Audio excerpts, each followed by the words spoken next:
মাত্র এক সপ্তাহের ব্যবধানে দেশের জনপ্রিয় দুই ইসলামী আলোচক শেখ আহমদুল্লাহ এবং মিজানুর রহমান আজহারীর ভিসা বাতিল করে অস্ট্রেলিয়া। কারণ হিসেবে দুজনের বিরুদ্ধে একই অভিযোগ সামনে আনে ক্যানবেরা। তবে অনুসন্ধানে দেখা যায় একটি বিশেষ গ্রুপের ষড়যন্ত্রের শিকার হন আলোচিত এই দুই ইসলামী আলোচক। বিস্তারিত থাকছে আরিফ হাসানের প্রতিবেদনে। গত 1 এপ্রিল মাওলানা মিজানুর রহমান আজহারীর ভিসা বাতিল করে অস্ট্রেলিয়া।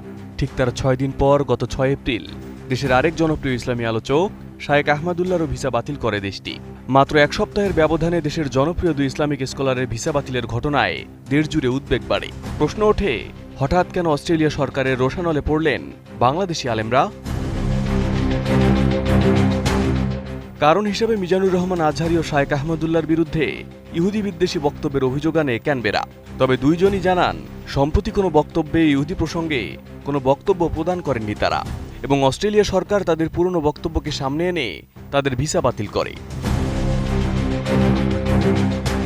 তবে অনুসন্ধানে দেখা যায় তাদের ভিসা বাতিলের পেছনে একটি বাংলাদেশি গ্রুপ ভূমিকা পালন করেছে।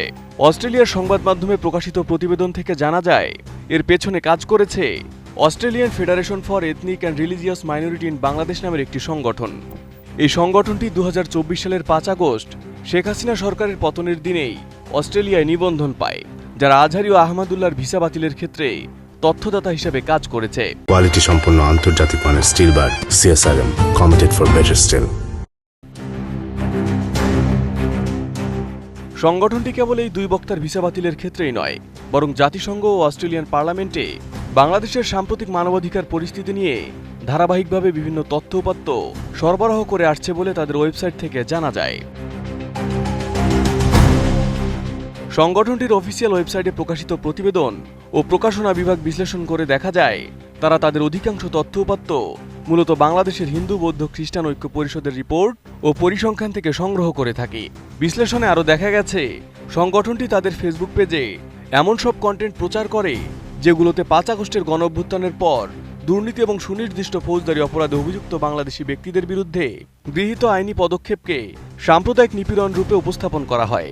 এছাড়া সংগঠনটির সাথে বাংলাদেশের ক্ষমতাচ্যুত রাজনৈতিক দল আওয়ামী লীগের সরাসরি সম্পৃক্ততার প্রমাণ পাওয়া গেছে। সংগঠনটির শীর্ষ নেতৃত্বে রয়েছেন সাবেক ছাত্রলীগ নেতা এবং অস্ট্রেলিয়ায় আওয়ামী লীগ ও বঙ্গবন্ধু কাউন্সিলের শীর্ষ পদধারী ব্যক্তিরা, যারা পরিচালনা করছেন এই সংগঠনটি। সংবাদ মাধ্যম ডেইলি মেলের তথ্যমতে মিজানুর রহমান আজহারী ও শেখ আহমদুল্লাহর কিছু বক্তব্যকে প্রমাণ হিসেবে উপস্থাপন করে সরাসরি অস্ট্রেলিয়ার স্বরাষ্ট্রমন্ত্রীর কাছে চিঠি লেখে এই সংগঠনটি। এর প্রেক্ষিতে লিবারেল সিনেটর জোনাথন ডুনিয়াম পার্লামেন্টে আজহারীর চরমপন্থী মতাদর্শ প্রচার, ইহুদি বিদ্বেষী বক্তব্য এবং হিন্দু ধর্মকে হেয় করার রেকর্ডের বিষয়টি তুলে আনেন, যার জেরে মিজানুর রহমান আজহারী ও শেখ আহমদুল্লাহর ভিসা বাতিল করে অস্ট্রেলিয়া সরকার। Arif Hasan, ATN news.